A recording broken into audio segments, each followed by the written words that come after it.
Budiati Rahmatunisa MABSI. Silakan.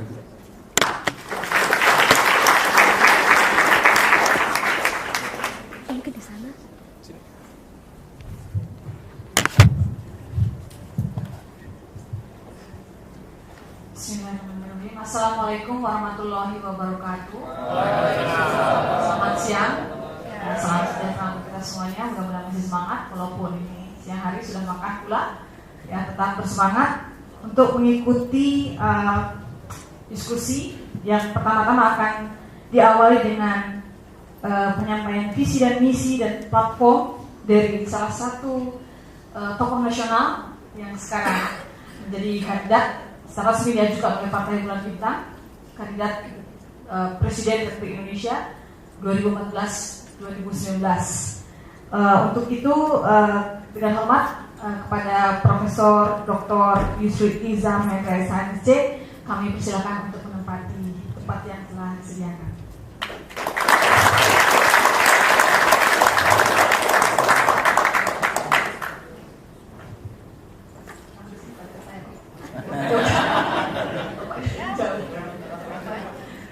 Kurang dekat atau saya pindah ke sana itu?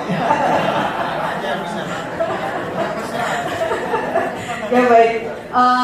Sama halnya dengan sesi sebelumnya, nanti paparan Prof. Yusril ini akan ditanggapi oleh pembahas, yaitu langsung nih oleh Pak Ketua TPRI Bapak Profesor Dr. Laude M. Kamaludin. Kami persilakan Pak.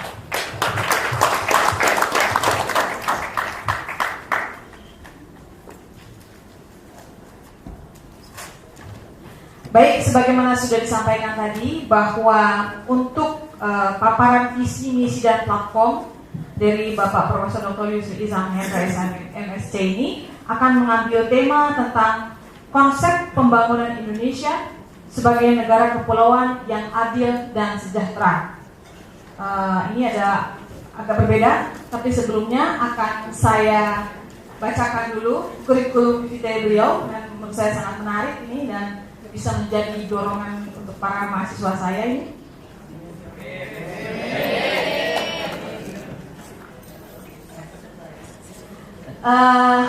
Prof. Yusril itu masih muda juga, ternyata lebih muda dari Pak ARB tadi ya. Lahir di Belitung 5 Februari 1956. Muda. Nah, ini yang menarik, beliau ini menempuh double major terus nih, S1 dan S2-nya. Ya, untuk S1 beliau itu lulus dari Fakultas Hukum Universitas Indonesia, jurusan Hukum Tata Negara, dan Fakultas Sastra Universitas Indonesia, jurusan Filsafat. Double major ya, itu dalam waktu bersamaan ya Prof. Oke.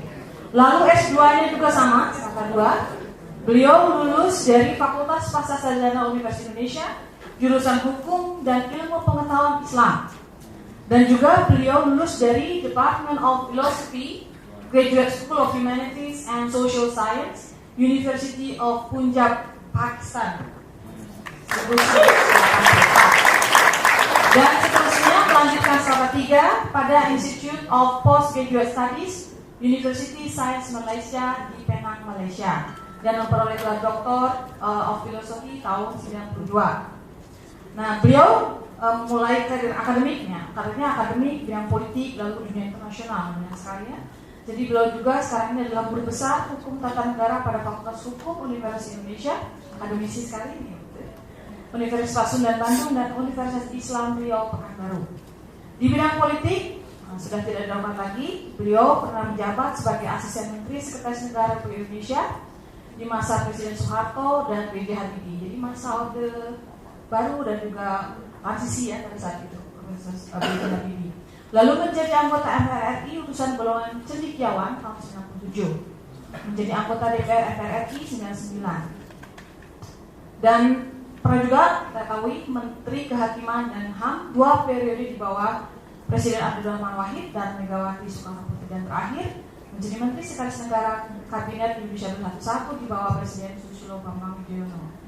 Di dunia internasional banyak sekali ini, saya kalau baca semua ya, menjadi Ketua Organisasi Hukum Asia Afrika berkedudukan di New Delhi, India, lalu pernah juga menjadi mewakili pemerintah Indonesia dalam forum internasional sidang Dewan HAM PBB di Jenewa, lalu konvensi PBB tentang Transnational Organized Crime di Palermo, Italia, lalu ketua delegasi sidang PBB di Afrika Selatan, ketua delegasi Indonesia dalam organisasi konferensi Islam dan lain sebagainya. Di ASEAN apalagi ya Pak ya. Nah kemudian pengalaman organisasi ini mulai mungkin teman-temannya ada juga dari Himpunan Mahasiswa Islam, lalu Sekretaris Kesatuan Aksi Pemuda Pelajar Indonesia, dan sekarang Ketua Majelis Syuro Partai Bulan Bintang, dan sekarang kandidat Presiden Republik Indonesia. Baik, untuk itu saya persilakan kepada Prof. Yusril untuk menyampaikan masalahnya kurang lebih 40 menit Pak. Nanti kalau kemudian saya ingatkan. Kalau dosen biasanya kan seperti saya banyak bicara.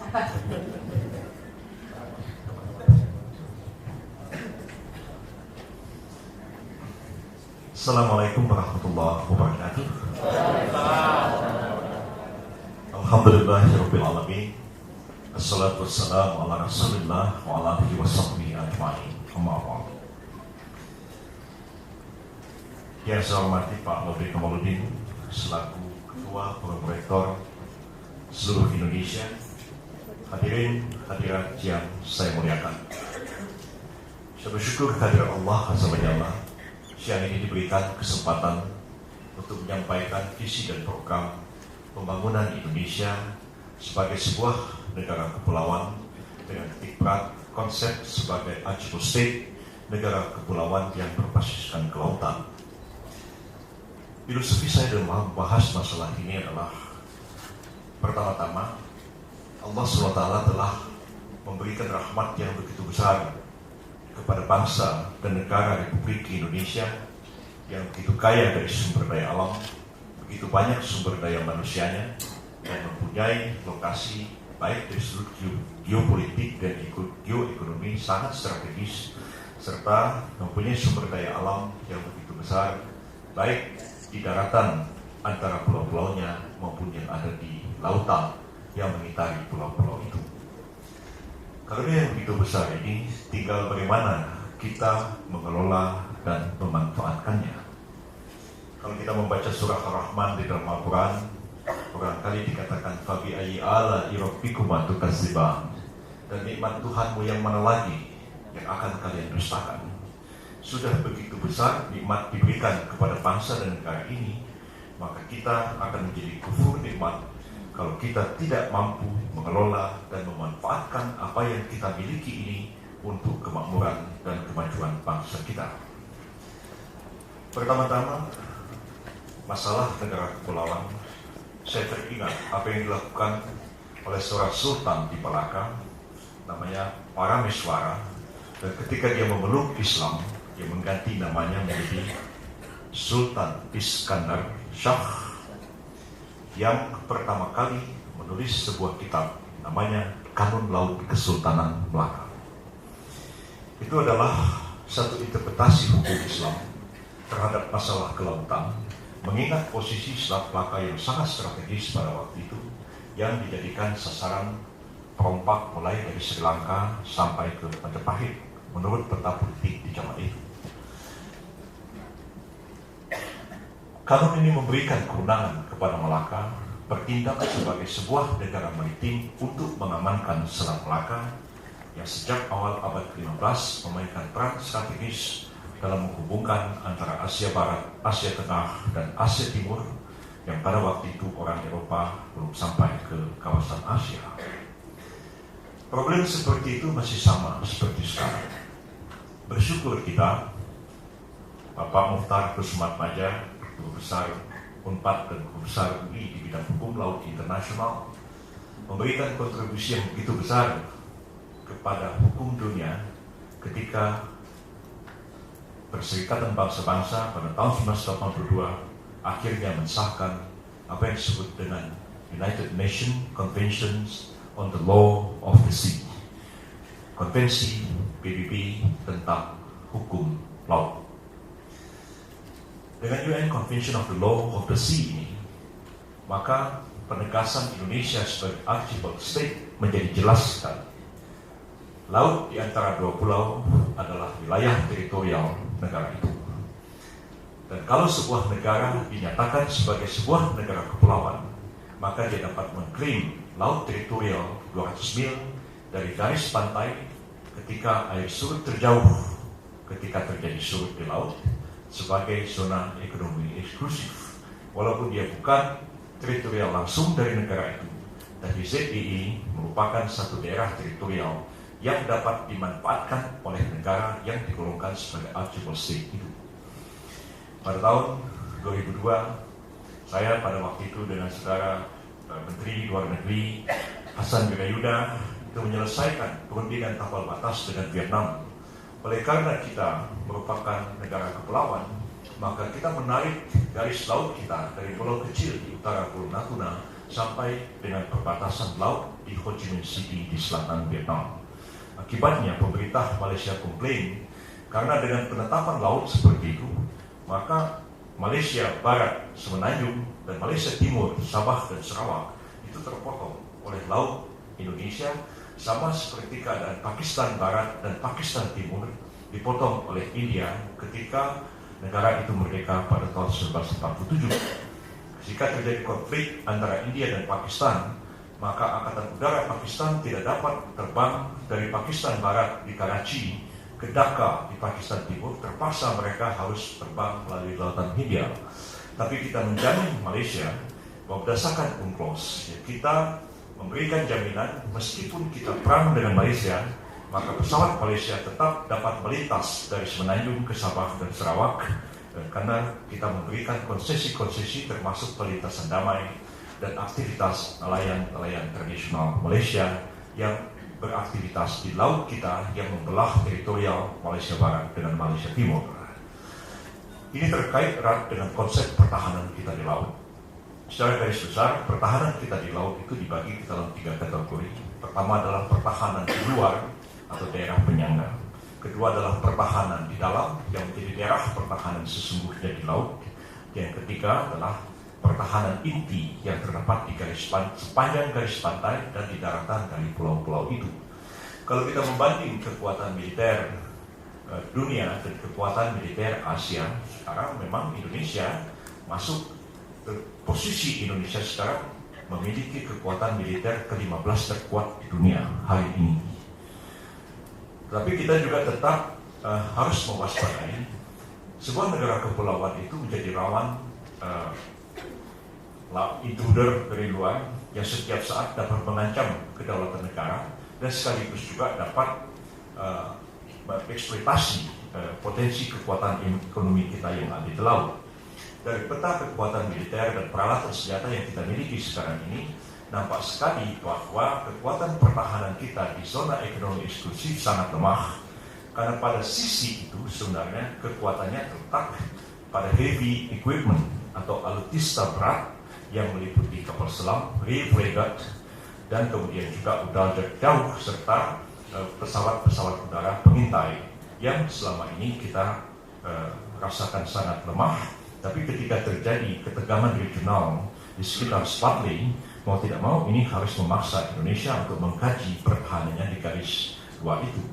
Karena kelemahan kita pada daerah pertahanan penyangga itu, maka setiap saat ya kita tidak mampu mengawasi teritorial kita yang paling luar, baik dari segi pertahanan maupun dari segi ekonomi, dalam bentuk masuknya kapal-kapal asing dalam mencuri ikan, bahkan juga mencuri minyak dan berbagai macam potensi ekonomi yang ada di lautan.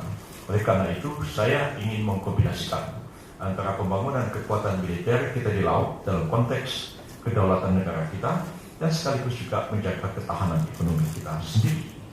Mengapa saya anggap ini sangat penting dan bagaimana kenapa saya anggap ini sangat penting? Karena keutuhan teritorial mutlak bagi sebuah negara, dan ini negara-negara lain tidak begitu senang dengan kita.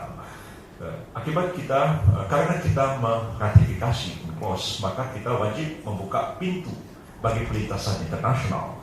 Dan kita telah membuka 3 alur laut ke dalam Indonesia, ALKI, yang memberikan pelintasan damai Pertama adalah dari Laut Cina Selatan sampai ke Selat Sunda, terus masuk ke Lautan Hindia bagi kapal-kapal tanker dan kapal perang yang akan melintasi wilayah Asia Tenggara.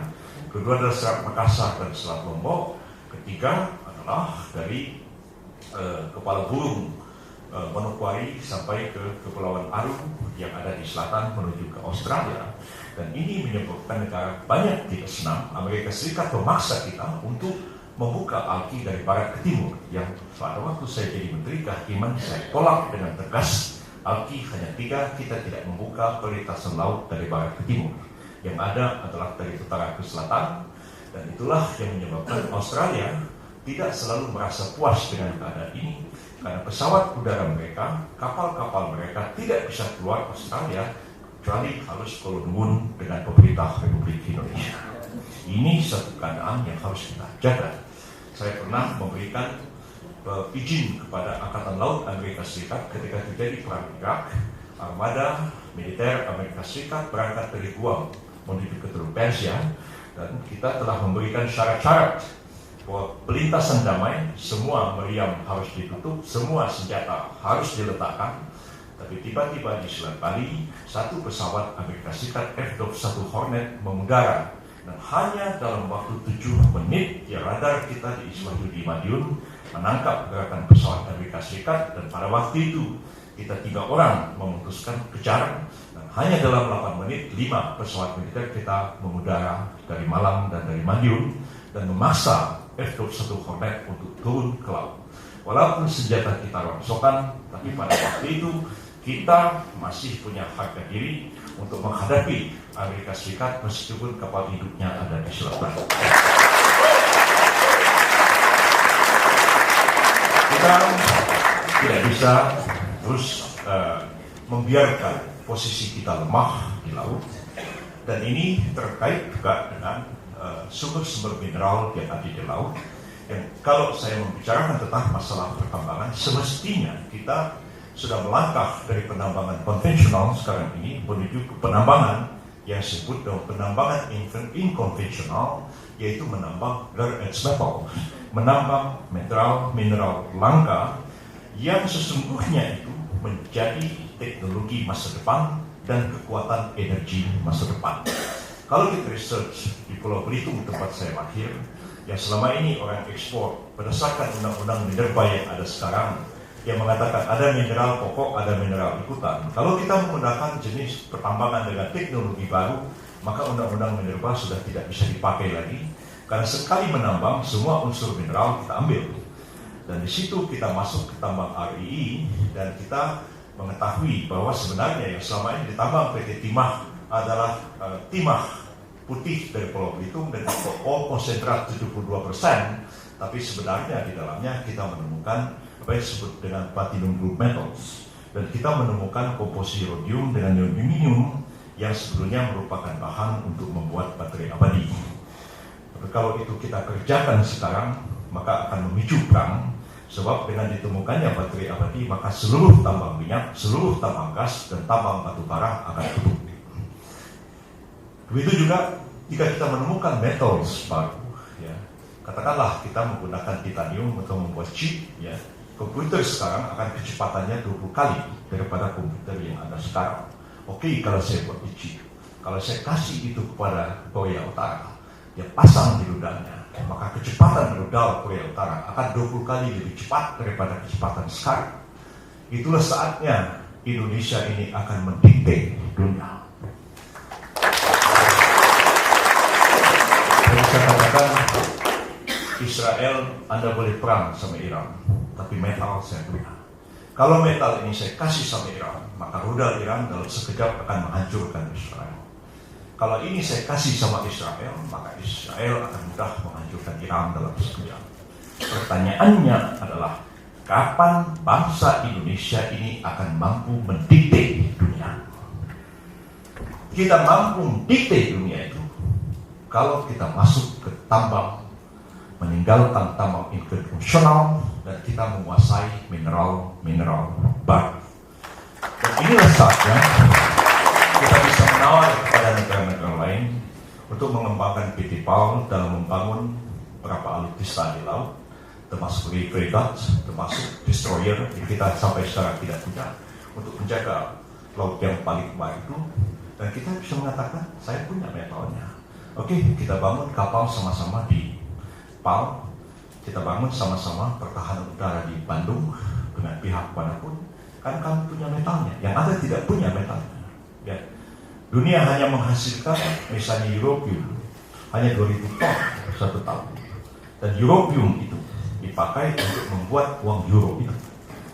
Uang euro itu bukan kertas, uang euro itu logam. Prinsipnya sama dengan dinar. 1 dinar 2 kambing di zaman Nabi. Kalau hari ini ada uang 1 dinar ditukarkan, harganya lebih kurang 4 juta rupiah, 2 kambing. Kalau uang dinar itu ada pukulan, hancurkan, ada bawa ke toko emas, nih saya menjual uang dinar sudah saya hancurkan, ya harganya ya 2 kambing itu. Tapi kalau uang rupiah atau US dollar sampai koyak-koyak, ada bawa nggak laku lagi. Ya. Tapi europium itu dipakai mencetak uang euro.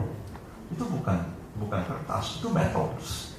100 euro kalau dipoyak-poyak dihancurin, dijual europiumnya, harganya tetap 100 euro.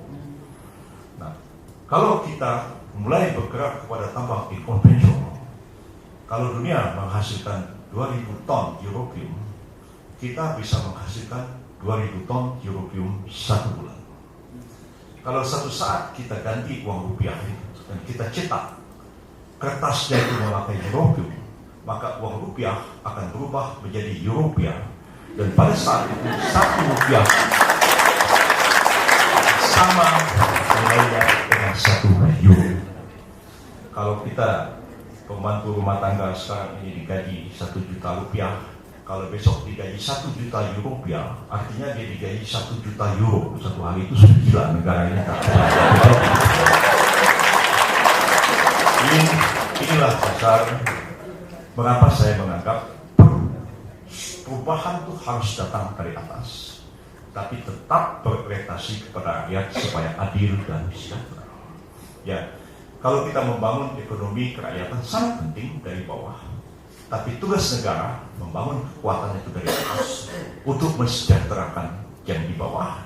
Dan untuk itu juga kita mengkaji ulang semua konsep negara kepulauan kita dalam kaitannya dengan pembangunan armada kita di laut. Sekarang pertanyaannya, saya orang yang tukang belanja ke pasar di hari-hari libur, saya tahu cabai merah, ya, jahe, kemudian jeruk sitrun, ya, bawang merah, bawang putih kita impor dari Cina.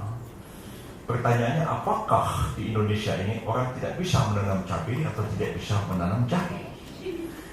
Bisa. Problemnya adalah armada angkutan, armada dagang antar pulau kita mati selama 10 tahun terakhir ini. Kalaulah konsep otonomi daerah itu tidak ke kabupaten, seperti konsep saya dulu tahun 98, saya mencari jalan tengah antara konsep Amin Rais yang menghendaki negara federal dan kawan-kawan yang lain mempertahankan negara kesatuan yang sentralistik. Saya mengatakan kita beri otonomi kepada provinsi, maka negara ini akan menjadi negara kuasi federal. Dengan cara itu terjadi kompetisi antar provinsi. Persoalannya sekarang, kalau sekiranya orang Kalimantan Barat itu menanam cabai atau menanam jahe banyak-banyak, ketika dia produksi, masalahnya siapa yang akan mengangkut cabai itu ke Pulau Jawa atau ke provinsi lain? Sebab itu 1 kontainer jahe dibawa dari Tiongkok ke Jakarta lebih murah ongkosnya daripada membawa 1 kontainer jahe dari Pontianak ke Semarang. Beri satu contoh.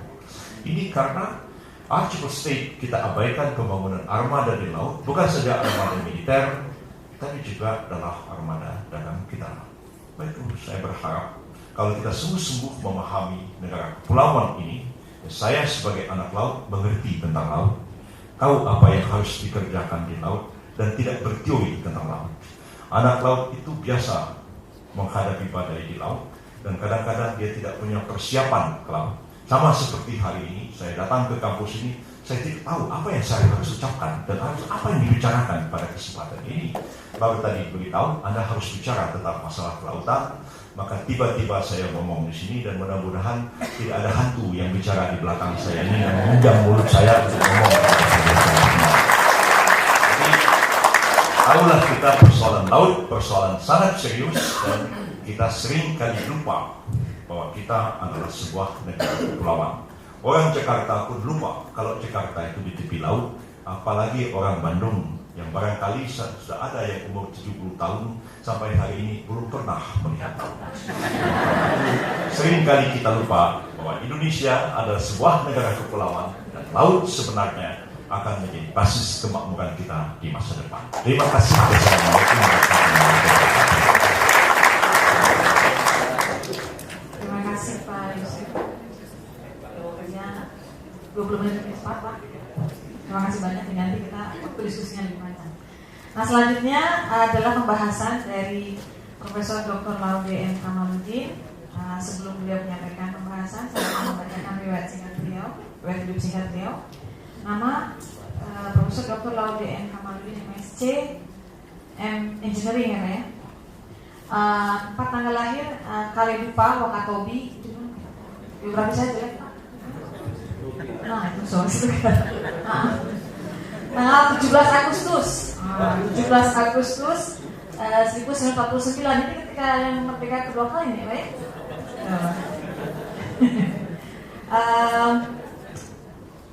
Pangkat golongan jelas guru besar, ya. Profesor sehari-hari mengajar di mana Pak sekarang Pak?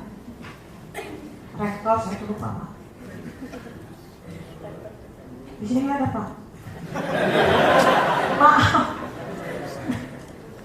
Sekarang ya Pak ya, Rektor Universitas Islam Sultan Agung Semarang. Baik, terima kasih. Nah, tanda kehormatan yang sudah dimiliki sudah banyak. Ini yang dari Amerika. Yang dari Amerika namanya ini Epsilon Pi Tau International Honorary Professional Fraternity for Education in Technology, Iowa State University, USA. Dapatnya pada tanggal 7 April 1990, ya Prof. Lalu Satya Lencana Karya Satya 10 tahun, dan sekarang juga dapat sudah 20 tahun dari Presiden Republik Indonesia. Didapat tahun 2000, berarti sudah dapat lagi nih Pak ya. Sudah dapat lagi di penghargaan yang lainnya. Pendidikan beliau ini dari Universitas Padjadjaran, ternyata beliau itu alumni Universitas Padjadjaran Bandung, Fakultas Matematika dan Ilmu Pengetahuan Alam, jurusan Kimia. Lulus tahun 1979 ya. Lalu melanjutkan masternya juga 2 kali. Ini ya tadi gelar juga MSc Engineering. Master of Science itu dari Iowa State University, MS Iowa, USA. Majornya adalah International Development Studies. Dapat tahun 86. Kemudian master juga, Master of Engineering, Industrial and Manufacturing System Engineering, tahun 1990 dari Indonesia yang sama, Iowa State University. Betah sekali ya Pak desainnya Pak ya. Termasuk juga S3 beliau. Terus kembali ya Pak ya, S2 S3 di universitas yang sama. Doktor of Philosophy dalam Industrial Technology, lulus tahun 1991 ya. Disertasinya The Development of Mathematical Model for Technology Transfer Potential in Manufacturing Industry Case. Itu bukan kapten saya Pak, dari politik. Kalau saya jadi apa ya Pak. Bidang keahlian beliau sangat banyak sekali. Yang jelas ini terkait dengan digital multimedia broadcasting. Ada lagi juga tentang ekonomi maritim. Mungkin diskusinya akan lebih menarik ini. Pasti beliau akan menanggapi apa yang diungkapkan oleh Prof. Yusuf lebih spesifik nanti. Lalu award atau scholarship ini sudah dapat Indonesia Cultural Foundations, ICF ya Pak dulu ya Pak, New York USA tahun 91. Lalu scholarship juga sama dari Bappenas. Lalu dari Southeast Asia Scholarship yang dikelola oleh Menpora. Pengalaman pada pemerintahan, pernah menjadi staf khusus Wakil Presiden Republik Indonesia 2004-2006, lalu koordinator staf khusus Wakil Presiden Republik Indonesia 2001-2004, dan banyak sekali menurut saya. Lalu di legislatif juga pernah menjadi anggota MPR RI utusan daerah Sulawesi Tenggara tahun 1999 sampai dengan 2004, dan anggota DPR RI juga periode 97-99, dan floor leader Komisi 8 membidangi ekonomi dan perbankan. Pengalaman organisasi banyak sekali, luar biasa Bapak ini.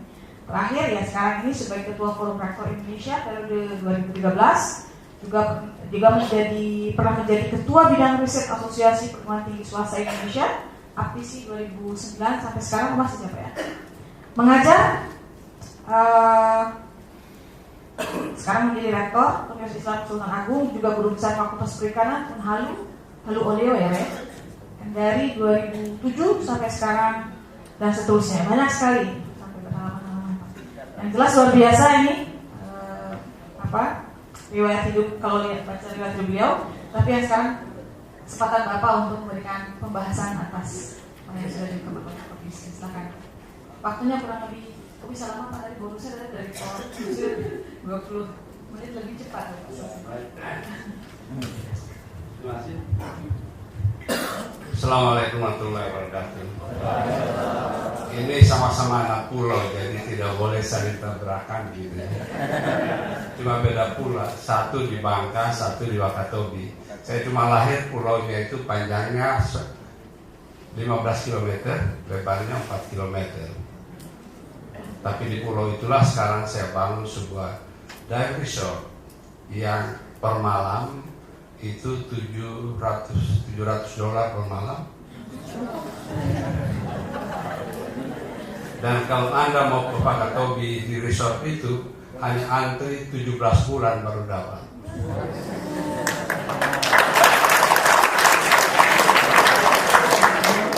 Kalau Anda tidak percaya, buka wakatobi.com di Google, Anda akan ketemukan di mana Wakatobi Dive Resort. Disitulah pulau yang saya lahir, dan itu cuma kenang-kenangan tentang untuk pulau kelahiran. Itu begitu saja kita buat. Baiklah, saya sendiri adalah guru besar ekonomi internasional dengan spesialisasi ekonomi maritim. Dan itulah buku yang pertama lahir di Indonesia pada tahun 2002. Saudara Yusri tadi dengan cemerlang, saya terus terang menyampaikan bagaimana maritim dan laut itu bisa memakmurkan Indonesia ini. Cuma persoalan kita kan, pemimpin kita itu selalu daratan oriented, bukan maritime oriented. Itu problem kita yang paling besar kan di sana. Padahal di Indonesia 75% itu laut, hanya 25% yang daratannya. Kemudian tadi garis pantainya itu adalah nomor 2 terpanjang di dunia setelah Kanada. Garis pantai, bayangkan aja, itu kan uang itu semua dalam pandangan itu. Kemudian tadi dikemukakan bahwa Selat Malaka itu sudah menjadi incaran orang sejak zaman dulu, dan sampai sekarang 40% komoditi dunia lewat Selat Malaka. Jadi kalau Selat Malaka itu ditutup, kolaps ekonomi dunia. Itu yang kita melihat, dan yang mendapatkan manfaat itu yang pertama Singapura, Indonesia tidak, dan yang kedua Malaysia. Di situ problem kita yang paling besar menjadi negara kepulauan ini. Kita semua juga tahu bahwa samudra, saya sendiri pernah keliling di Selat Laut Pasifik, Samudra India itu. Di tengah Samudra India itu ada mineral yang luar biasa, mineral hari depan. Sekarang itu persaingan itu adalah bagaimana menguasai mineral di Selat India itu. Kita sendiri tidak membayar, itu namanya high sea ya, tidak membayar iuran untuk itu. Dan masih banyak lagi hal yang luar biasa. Dan saya menulis buku, dan inilah buku pertama tentang ekonomi maritim di Indonesia, yaitu pembangunan ekonomi maritim Indonesia. Itu adalah, saya menggunakan satu ayat saja, surat An-Nahl ayat 14. Gak usah banyak-banyak, satu ayat saja sudah satu buku. Kutundukkan laut untukmu agar kamu dapat memakan makanan yang segar, melihat bahtera yang berlayar padanya, dan mencari karunia-Nya. Cuma ayatnya begitu simpel. Tapi dari ayat itu kemudian saya kembangkan yang karena saya orang manufacturing, orang matematika, orang kimia, itu campur sudah itu, dan ekonomi internasional. Kemudian saya bangun fungsi dari ekonomi maritim adalah fungsi dari, gitu ya. Kalau rumus matematiknya kan sederhana begitu, yaitu dari perikanan, kemudian pelabuhan, kemudian transportasi laut, kemudian pariwisata bahari, kemudian energi yang tadi Bung Yusril mengungkapkan dengan mendalam mengenai beberapa mineral, saya tidak akan ulang itu. Energi dan mineral offshore, jumlah mineral offshore dan onshore lebih banyak di offshore di Indonesia. Kemudian ekologi terumbu karang sebagai penyangga dari emission carbon. Dan tentunya sumber daya manusia. Indonesia ini sepotong surga. Cuma suatu hari anekdotnya itu memang menyedihkan, tetapi itu fakta. Suatu hari itu Tuhan itu bermimpi ingin menciptakan surga di dunia. Mimpi Tuhan, impian Tuhan itu segera diketahui malaikat. Kemudian dia bilang, Tuhan, jangan kau lakukan itu. Tuhan noleh. Ada apa? Kalau Anda menciptakan surga di dunia, terus surga di akhirat siapa penghuninya? Terus Tuhan bilang, betul juga itu ya. Dia bilang, oh tidak apa-apa, penghuninya orang Indonesia. Artinya orang Indonesia adalah orang yang tidak bersyukur, yang tidak mengetahui bahwa Allah Subhanahu Wa Taala telah memberikan dia apa saja ada di sini, tapi tidak bisa memahaminya. Itu yang saya ingin sampaikan di sini. Nah, oleh karena itu, untuk memakmurkan ini, ada konsepsi ekonomi maritim yang barangkali ingin saya sampaikan kembali. Ini konsep yang saya bangun tahun 1999 saya mulai, yaitu reorientasi pembangunan Indonesia dari kontinental ke maritim. Kemudian konsep praktisnya itu adalah belt ekonomi maritim berbasis pulau-pulau kecil dan kota-kota pantai. Belt ekonomi maritim. Jadi kalau kamu mulai dari Sabang, pantai selatan itu kamu ambil pulau-pulaunya, titik-titiknya, kau bangun titik-titik ekonomi, itu luar biasa besar. Karena nilai sebuah pulau tidak ditentukan oleh besar kecilnya pulau itu, tetapi ditentukan oleh nilai ekonominya. Itu lihat tadi Wakatobi. Saya hanya membangun sebuah resort yang jumlahnya sebetulnya tidak luas, cuma 80 hektar, ya 80 hektar persegi, dan itu saya sebut fish breeding. Tempat ikan itu melakukan pembiakan, tetapi untuk membiayai itu, kemudian karangnya yang indah itu dilarang dijaga oleh masyarakat. Kemudian saya fundraising secara internasional. Kemudian saya buat resort khusus untuk itu, dan orang hanya boleh datang memotret ke dalam laut, maka lahir diving. Ikannya tidak pernah diambil, tapi fotonya menyebar ke seluruh dunia, dan itu memberikan propaganda yang luar biasa. Sayang sekali yang boleh pergi ke sana adalah yang penghasilannya per bulan 500 juta rupiah sampai 1 miliar baru sanggup. Karena kalau di bawah itu $100, $700 per malam terlalu mahal. Maka hanya mereka yang hasilnya begitu.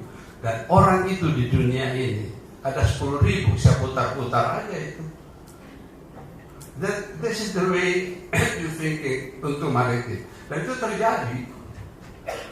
Sudah jalan dari 15 tahun. Dan sekaligus itu adalah pusat riset untuk melihat berapa sentimeter per tahun permukaan laut itu naik. Saya jadikan riset. Dan itulah yang kemudian dalam posisi saya sebagai salah seorang tokoh dari climate change yang pernah saya tinggal di Brazil, yang dikirim oleh Kofi Annan pada saat itu, saya jadikan alat untuk kemudian menjadi sumbangan kepada perubahan iklim ini. Laut dan pulau kecil saja seperti itu bisa menyumbang dunia, apalagi yang besar. Tapi persoalannya adalah afala ta'qilun, apakah kamu tidak berpikir? Jadi problem kita di situ. Kita semua tidak berpikir dengan baik tentang Indonesia ini. Itu yang luar biasa yang saya kemukakan. Nah, ekonomi maritim berbasis pulau-pulau kecil ini itu sangat luar biasa. Saya lihat satu pulau, saya sudah sebetulnya mau coba, cuma waktu itu sebagai Inspektur Jenderal Pembangunan di zaman Pak Habibie menjadi presiden, saya kemudian diminta sebagai salah satu asistennya, coba buat satu model. Satu model itu yang dibangun itu, ambil aja pulau kecil di luar. Waktu itu saya ambil adalah Morotai. Ingat ya, Morotai adalah 3.000 tentara Jepang meninggal di situ. Saya ingin menjadikan sebuah resort untuk wisata sejarah dan memori untuk orang-orang Jepang. Hanya datang di situ di bukit, dibikin sedemikian rupa, dan itu kemudian bisa dikembangkan dan masyarakat di situ bisa dilakukan satu kehidupan. Kalau kita bangun suatu di pulau kecil mengenai industri maritim khususnya perikanan saja, kemudian dengan modal hanya 300 miliar, maka dia bisa mengkontribusi PB periodnya itu cuma 4 tahun. Cuma waktu itu kan kemudian kita tidak lagi berkuasa, konsep itu jadi buku. Dan itu kalau kita ambil ada 27 pulau yang seperti itu kalau kita mulai dari Sabang, mulai dari Selat Sumatera Selatan, selatan Pulau Jawa. Jangan lupa ya, di lintas selatan 11 derajat, 111 lintas selatan. Ikan yang ada di sana, yang di zona ekonomi eksklusif itu, yang saya lakukan sekarang itu saya bangun di Malang Selatan. Saya guru besar di Universitas Muhammadiyah Malang. Itu orang 3 jam dia ke sana, balik lagi, dia cuma pergi ambil saja itu. Ikan dia ambil, kemudian dia balik, seperti itu.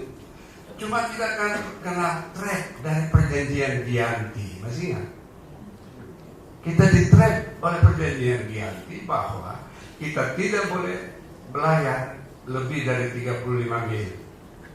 Karena sudah 35 mil, kapal Belanda yang ambil untuk perdagangan. Sekali lagi, nilai sebuah pulau tidak ditentukan oleh besar kecilnya. Pulau Banda pada suatu masa dipertukarkan dengan New York oleh Raja Inggris dengan Raja Belanda hanya karena cengkeh dan pala. Karena cengkeh dan pala pada zaman itu adalah sebuah komoditi yang barang siapa membawa 20 kilo pala dan cengkeh, jadi 40, dia menjadi baron. Begitu nilainya, karena dia bisa menjual 1 kilo itu menjadi 10.000% keuntungannya. Nah, poinnya adalah yang tadi saya kemukakan di kemukakan saudara Yusril, titanium dan beberapa mineral yang di dalam itu, kalau itu dibangun, itu luar biasa Indonesia ini sebagai negara maritim, dan itu diperlukan orang-orang dari perguruan tinggi. Saya kira itu yang saya sampaikan. Terima kasih. Assalamualaikum warahmatullahi wabarakatuh. Terima kasih Prof. Laude atas paparannya. Saya pikir ini sama ya, sepakat perspektif, pentingnya perspektif pembangunan kelautan. Menurut saya selama ini buat kita mungkin juga termasuk yang terabaikan, padahal Indonesia secara nyata masuk dalam kategori archipelagic state gitu. Nah, barangkali sebelum saya membuka sesi diskusi, saya memberi kesempatan untuk memberi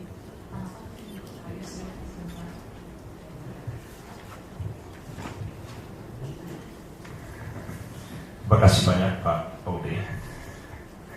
Tanggapan Bapak sangat positif atas prestasi yang saya sampaikan tadi tentang pembangunan kelautan.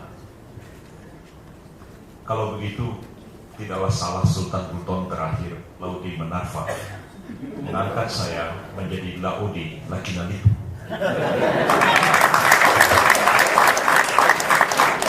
Saya ini sama-sama Laudi dengan beliau ini. Kami orang laut, dan kami tahu tentang laut. Dari kecil kami hidup di laut dan paham betul tentang laut. Apa yang dikatakan oleh Pak Laude itu betul. Begitu banyak presiden, begitu banyak pemimpin di negeri ini, sangat sedikit yang paham tentang laut. Laut kita luar biasa dan mempunyai potensi ekonomi yang luar biasa besarnya, baik untuk perikanan, pertambangan, bahkan sumber air di masa depan. Bukan saja air di suri. Kalau kita membaca Al-Quran, dikatakan di laut yang terdalam itu kalian akan menemukan air yang tawar rasanya, dan itu sudah ditemukan. Air laut yang murni, air tawar yang murni justru ada di bawah laut. Yang satu saat kita pompa ke atas, dan itu akan mempunyai arti dan nilai ekonomis yang sangat-sangat tinggi. Jadi memang pulau-pulau itulah yang harus kita bangun untuk menjadi sumber kekuatan kita. Sekarang justru pulau-pulau itu kita anggap sebagai daerah tertinggal, daerah terpencil, karena kita tidak menghargai anugerah yang luar biasa besarnya pada pulau-pulau itu. Nah, justru kita membangun ekonomi yang berbasiskan negara kepulauan justru memberikan kekuatan masa depan kepada kita sebagai sebuah negara besar maritim yang sebenarnya basis kekuatannya itu ada di sini. Bukan hanya soal perikanan, tapi juga yang jauh lebih penting adalah soal mineral. Kami orang pulau, orang laut, orang pulau, juga orang tambang paham betul mengenai itu, bahwa offshore mining itu lebih besar cadangan mineral di laut daripada cadangan mineral yang ada di daratan. Negeri kita yang sangat banyak gunung apinya seperti ini sebenarnya membuka perspektif baru tentang pertambangan, karena di negeri lain orang menambang ribuan meter di bawah tanah untuk menemukan mineral langka.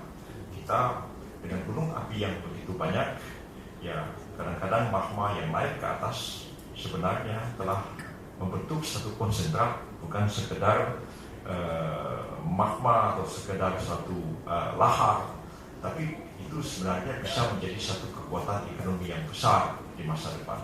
Siapa tahu nanti Pak lumpur lapindo itu bukan malapetaka, tapi lumpur lapindo itu adalah satu hikmah. Tapi ya mudah-mudahan presidennya Yusril bukan Abu Jabbar.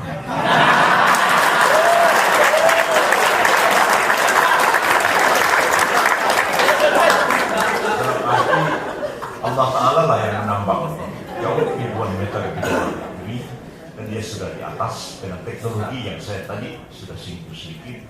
Barangkali itu akan membawa satu sumber kemakmuran yang besar bagi bangsa kita ini. Nah, kadang-kadang saya suka terpikir tentang Pak SBY.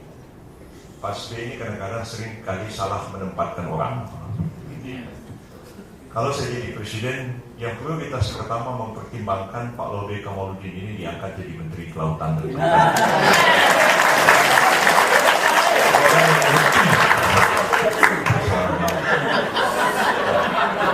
Kalau ini diangkat Pak Cicip Sutarjo yang orangnya terkantuk-kantuk begini, ya saya nggak tahu kapan Pak Cicip ini pernah pergi ke laut atau bagaimana. Jadi sebenarnya yang paling penting ke depan, pemerintahan kita, kabinet kita itu tidak harus one man show pada presiden, tapi justru menteri-menteri kita yang handal mengerti duduk persoalan yang dihadapi oleh bangsa ini, dan dia kapabel untuk mengambil keputusan yang tepat pada waktu yang tepat, mendayagunakan segala sumber yang kita miliki untuk kemakmuran dan kesejahteraan bangsa kita sendiri.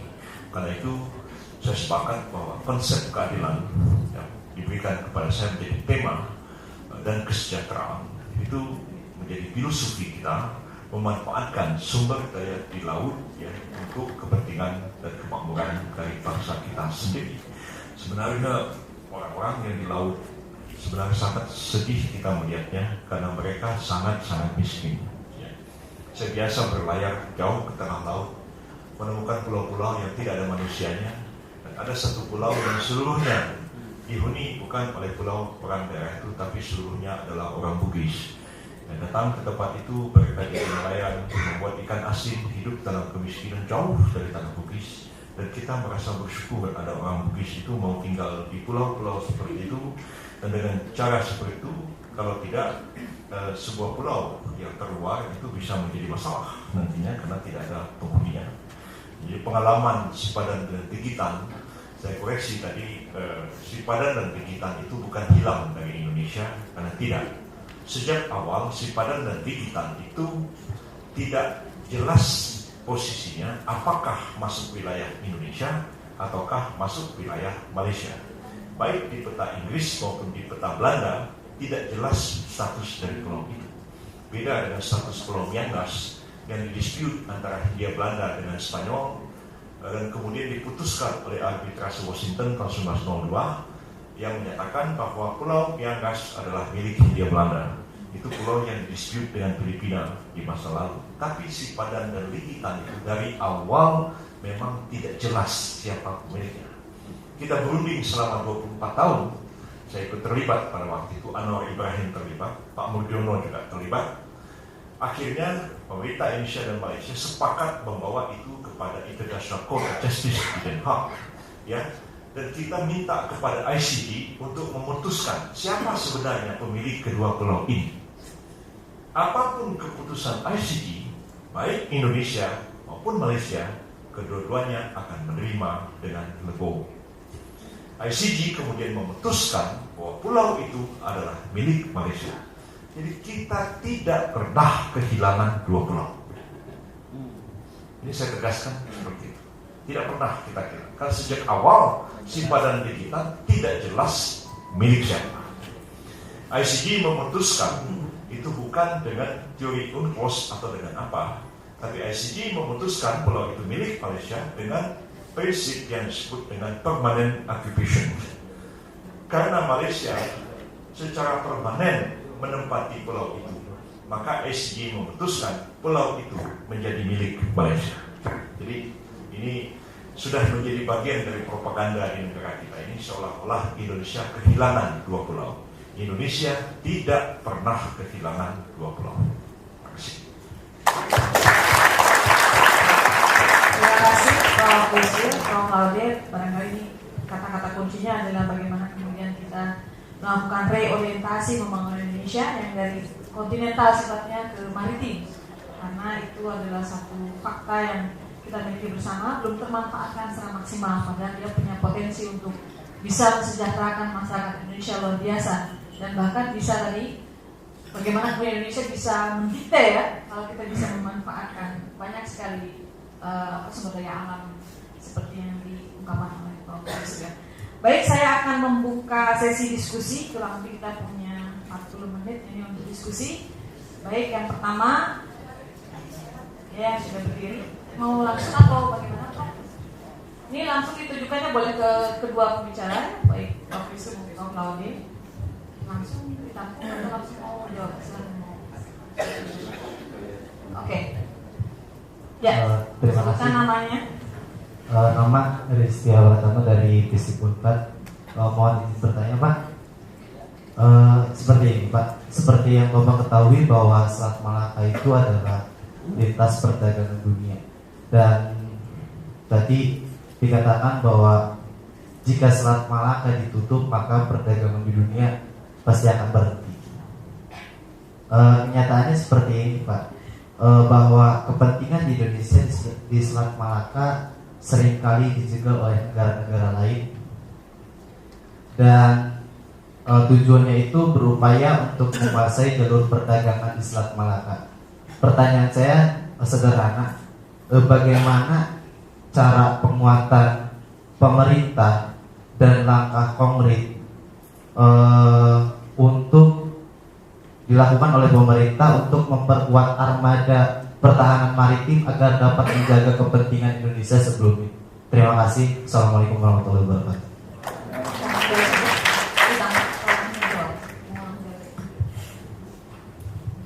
Begini, Selat Melaka itu sangat strategis. Waktu saya ikut terlibat membuat film Laksamana Chengho, di situ kenapa dia diperintahkan oleh Kaisar Ming untuk melatih tentara Melaka. Dia latih tentara Melaka, dan pada waktu itu Laksamana Chengho menempatkan 1000 pasukan Ming di Melaka dengan tugas membantu Melaka mengawasi Selat Melaka itu. Dan dia harus membantai 4.500 perompak mulai dari Ceylon sampai ke Sriwijaya dan Majapahit. Jadi sangat penting. Tapi harus kita waspadai juga upaya yang sekarang dilakukan oleh Thailand untuk membuat terusan di antara Pulau Nicobar. Terus saudara tahu di mana letak Pulau Nicobar? Barangkali masih bingung. Ya, Pulau Nicobar itu letaknya 180 nautical mile dari Pulau Sabang. Dan Pulau Nicobar itu adalah wilayah India paling tenggara. Kita berbatasan langsung dengan India karena Pulau Nicobar adalah milik India. Hanya 182 mil dari Pulau Sabang di Aceh. Dan di situ memang Thailand sedang mencoba untuk membuat terusan sehingga kapal yang melintas dari Lautan Hindia ke Lautan Cina Selatan untuk ke Asia Timur tidak lagi melewati Selat Melaka. Ini harus kita waspadai. Dan konon kabarnya Singapura ada di belakang Thailand dalam membackup pembangunan terusan itu yang mungkin akan memainkan peran penting sesudah terusan Suez, baru ketika terusan Panama. Nah, mengapa kita lemah di Selat Melaka ini? Karena memang kekuatan di laut kita tidak seimbang. Kalau saudara lihat armada yang dimiliki oleh Angkatan Laut kita, ya, yang sangat kurang pada kita itu adalah kapal patroli. Ya. Filipina mempunyai paling banyak kapal patroli, ada 108, Singapura ada 59, dan wilayah yang begitu sedikit. Sementara Indonesia hanya punya 26 kapal patroli angkatan laut. Tidak mungkin kita dapat mengawasi seluruh wilayah Indonesia. Jadi kalau tadi saya mengatakan bahwa kekuatan militer itu harus menjaga daerah penyangga di luar, itu harus heavy equipment, yaitu kapal selam, kemudian real frigate, dan kemudian destroyer itu di luar, dan kapal pengintai di luar. Tapi Selat Melaka itu terlalu sempit, ya. Kalau kita membangun jembatan dari Melaka ke kota Dumai itu hanya sejauh 48 km. Dan itu juga sangat penting bagi saya adalah membangun jembatan Selat Sunda dan jembatan menghubungkan Indonesia dengan Malaysia ini. Tapi saya tidak mau mengikuti apa yang dilakukan oleh pemerintah sekarang. Pak Lodri paham betul ketika di zaman Pak Habibie kami sama-sama di pemerintahan pada waktu itu. Mungkin saudara-saudara lihat, ingat kasus Yusrin Bakum. Saya dan Profesor Romli Atmasasmita itu diancam mau dipenjarakan. Pak Romli sempat ditahan hampir 3 tahun, walaupun semua dibebaskan oleh Mahkamah Agung, karena kami melaksanakan proyek Build, Operate, and Transfer (BOT). Itulah proyek BOT terakhir yang ada di Republik ini. Setelah itu tidak ada. Akhirnya apa? Hatta Rajasa pergi ke Jepang meminta pinjaman 285 miliar yen untuk membangun transportasi di Jakarta, dan konon kabarnya Gubernur DKI Jakarta meminjam uang sejumlah 440 triliun untuk membenahi transport Jakarta, sementara APBD pemerintah DKI cuma 58 triliun 1 tahun. Akhirnya orang tidak berani lagi BOT. BOT negara tidak perlu keluar sedikit uang. Ya, kalau saya mau bikin jembatan Selat Sunda atau jembatan menghubungkan Melaka dengan Dumai, saya buka tender internasional. Siapa yang mau finance? Bikin sindikasi atau bikin konsorsium? Anda saya kasih waktu 30 tahun, Anda operate 30 tahun milik Indonesia, karena pemerintah harus berpikir tidak harus untung dari tol fee dari jembatan itu, tapi untungnya adalah multiplier effect dari keberadaan jembatan itu. Banyak orang lain, banyak konsorsium internasional mau Seperti juga mau bikin jalan lintas tol Sumatera dari Lampung ke Banda Aceh, bikin beberapa fase, mulai Lampung, Palembang, Pekanbaru, terus sampai ke Aceh, buka tender 10 perusahaan internasional, dia finance, negara menjamin kepastian hukum dan keadilan investasi, tanah dibebaskan, invest, tidak keluar duit, 30 tahun kemudian, keluar duit. Sekarang tidak ada satu proyek BOT pun yang jalan, karena semua takut dituduh korupsi, lalu negara pinjam uang ke banyak negara. Jadi kalau saya pikir sekarang kasus Sisimbang, siapa arsitek di balik semua itu? Ya, siapa yang bermain? Akhirnya tidak ada BOT. Kita pinjam sama Jepang, Hatta baru pulang dari Jepang. Gubernur DKI baru bikin komitmen 440 triliun untuk membenahi transport DKI. Coba BOT, nggak keluar duit. Tapi BOT dianggap korupsi. Siapa yang mengatakan ini korupsi? Ngeri, banyak orang jadi pahlawan berteriak sebenarnya dari pengkhianat kepada bangsa ini. Dan saya ingin katakan kepada saudara bahwa masalah Selat Malaka itu serius, ya. Dan pemerintah Amerika itu sebenarnya memanfaatkan kelemahan kita di Selat Malaka untuk membangun aliansi dengan Singapura. Padahal Singapura hanya menguasai sekian, tidak sampai 5%. Selat Malaka hanya di ujungnya aja. Tapi Amerika Serikat, Jepang itu membangun kerjasama dengan Singapura untuk mengamankan Selat Malaka, dan kita terus dikecam karena tidak mampu mengatasi perompak yang ada di Selat Malaka. Beruntung kita tidak disamakan seperti Somalia. Itulah yang terjadi. Terima kasih. Saya sedikit saja. Perompak itu orang kampung saya terus terang.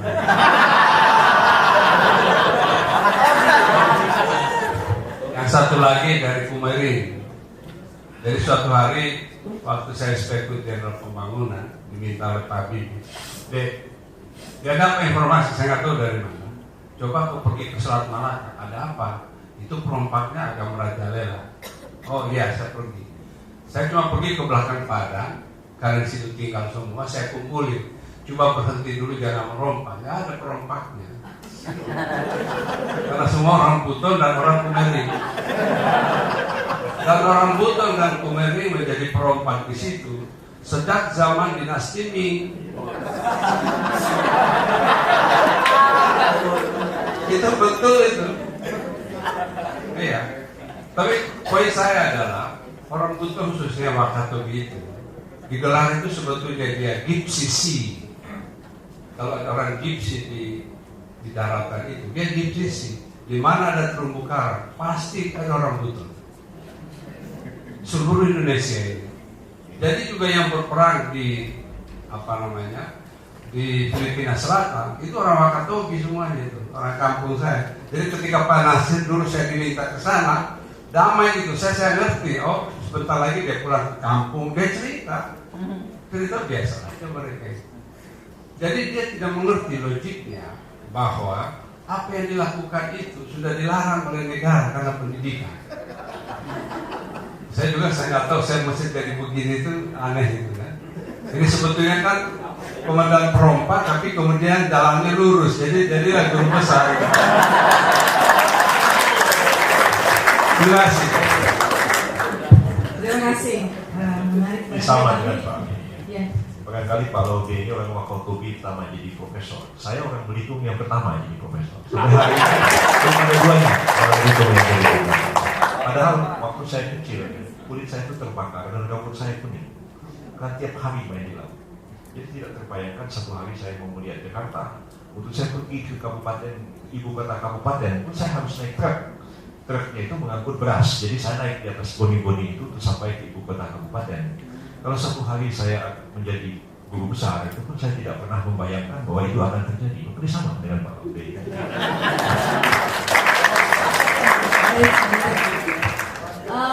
Pertanyaan selanjutnya, ya silakan. Yang perempuan.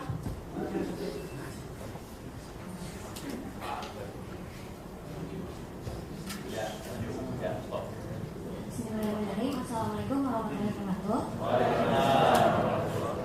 Perkenalkan, nama saya Taslam Sikasari dari FIPA, jurusan fisika. Jadi tadi tertarik sekali dengan pemaparan Pak Yusril ya tentang mineral, karena saya juga sedikit di bidang itu belajarnya. Nah di sini ada mungkin ada beberapa pertanyaan. Yang pertama, kenapa Bapak tuh Europeum gitu, kenapa nanti tuh pengennya tuh membuat uang Europeum, kenapa nggak langsung aja di dirham gitu, karena kan kita juga punya banyak emas gitu, kenapa harus Europeum aja gitu kan. Yang kedua, tadi juga dari Bapak Yusri ataupun dari Bapak pengamat juga mengatakan banyak kita sedikit membahas tentang ayat-ayat Allah gitu kan. Di sini saya luar biasa di Subhanallah, dan tadi Bapak bilang satu ayat saja itu sudah luar biasa, apalagi kalau misalnya kita bisa mengaplikasikan satu Al-Quran. Nah kalau misalnya Bapak sendiri gitu ya, kalau dari Pak Yusril sendiri, apakah ada keinginan, apalagi kan di sini dari Partai Bulan Bintang gitu ya, apakah ada keinginan gitu untuk mengaplikasikan gitu kan ya, dari atau kita melihat bagaimana dulu Rasulullah gitu kan ya mengaplikasikan Al-Quran itu pada negara gitu seperti itu. Karena saya lihat juga Bapak kan secara eksplisit mungkin atau secara tersirat juga melihat gitu bagaimana dulu dinar dirham dan lain-lain itu juga kan mungkin dari Islam sebelumnya gitu. Apakah pun juga tertarik gitu untuk menerapkan itu di Indonesia? Terima kasih. Wassalamualaikum warahmatullahi wabarakatuh. Kami Partai Bulan Bintang itu partai Islam modernis.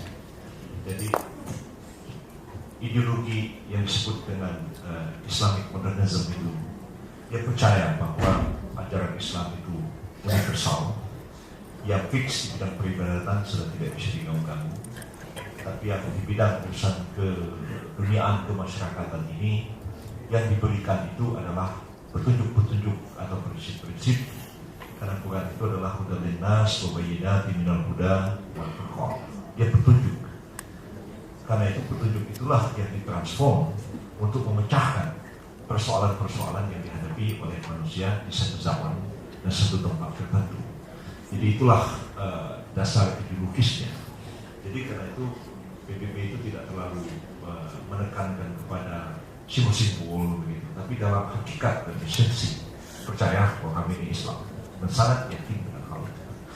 Jadi ya pada dataran filosofi tadi saya mengatakan bahwa konsep tentang keadilan, konsep tentang adalah konsep tentang keseimbangan, al-mizan dan lain-lain itu ada di dalam kepala dan ada di dalam hati kami. Tapi ketika kami wujudkan dalam program itu sudah tidak kelihatan ayat-ayat dan hadis-hadisnya, tapi dalam esensinya tetaplah bersumberkan kepada Al-Quran sebagai hudal linnas wa bayyinatin minal huda wal furqan itu.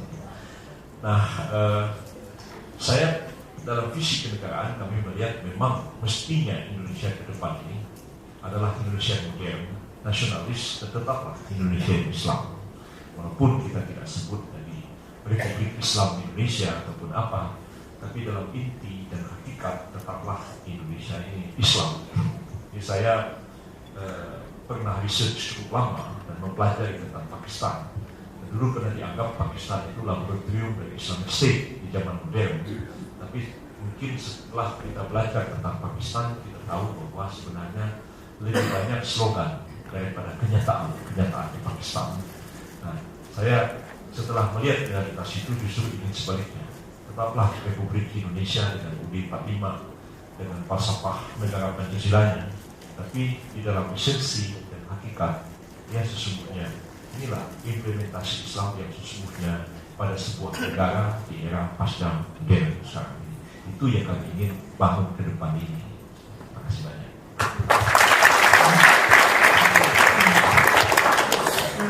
Terkait dengan ini satu lagi mungkin tadi Europeum-nya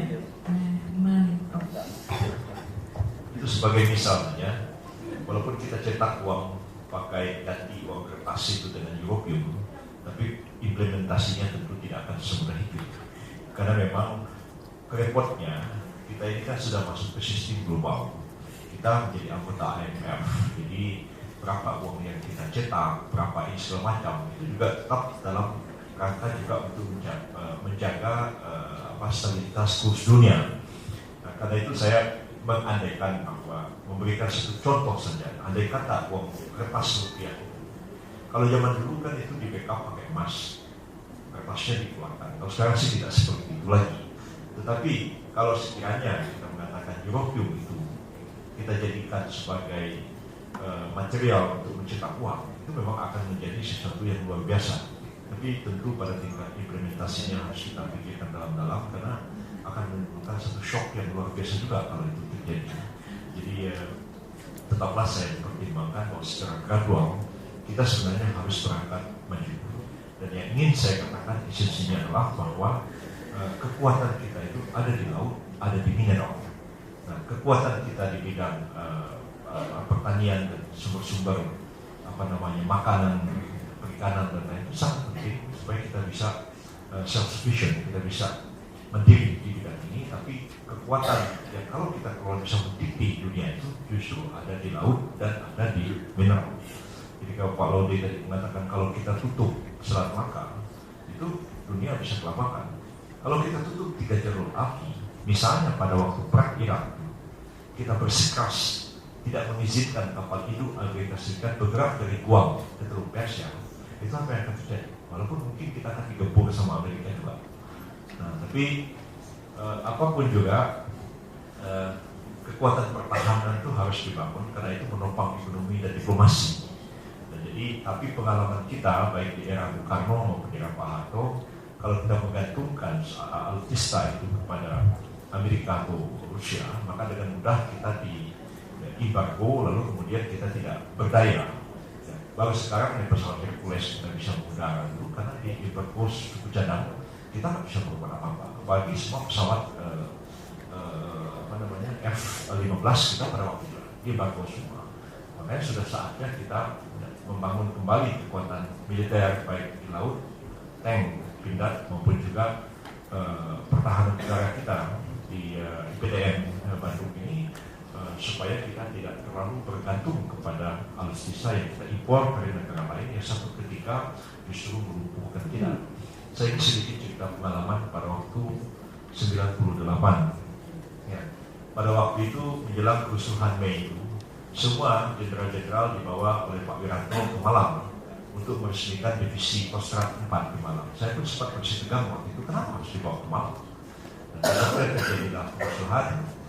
Itu saya melintas dari istana itu pulang ke rumah saya di Ciputat, dan saya bilang sama Pak Sapri Samsudin pada waktu itu Pangdam Daerah, saya bilang, Bang, nggak ada tentara di Jalan Sudirman itu.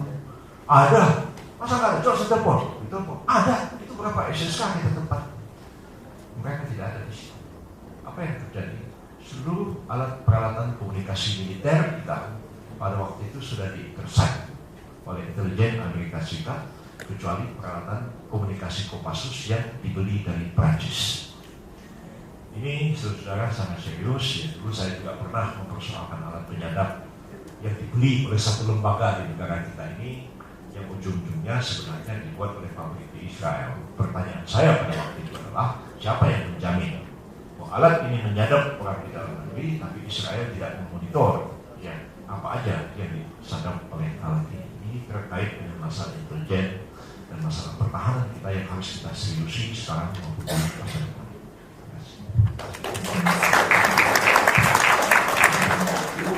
Selanjutnya tadi sudah jalur sini sekarang. Ya, silakan.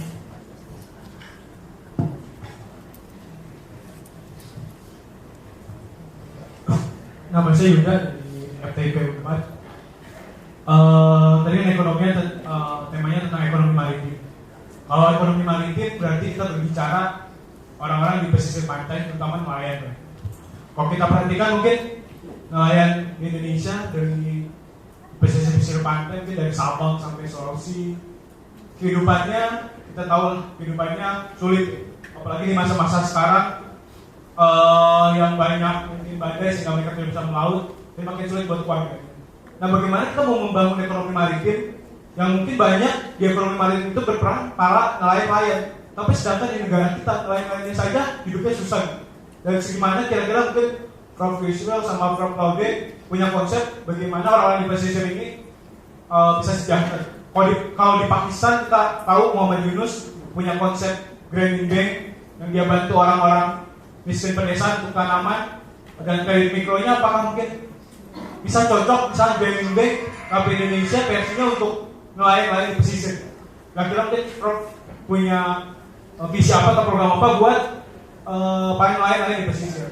Terus di sana tadi statement Prof Yusril katanya sepadan dan gigitan memang tidak hilang di Indonesia. Tapi saya masih agak ragu karena kalau saya pribadi sebagai mahasiswa mungkin melihat media ataupun statement tokoh lain, dan sepadan gigitan memang katanya ada historis, ada teridentifikasi dalam Indonesia. Apakah memang benar sepadan dan gigitan hilang? Kalau versi Prof Laude, apakah setuju dengan statement Prof Yusril yang mengatakan bahwa sepadan gigitan itu memang tidak hilang? Terima kasih.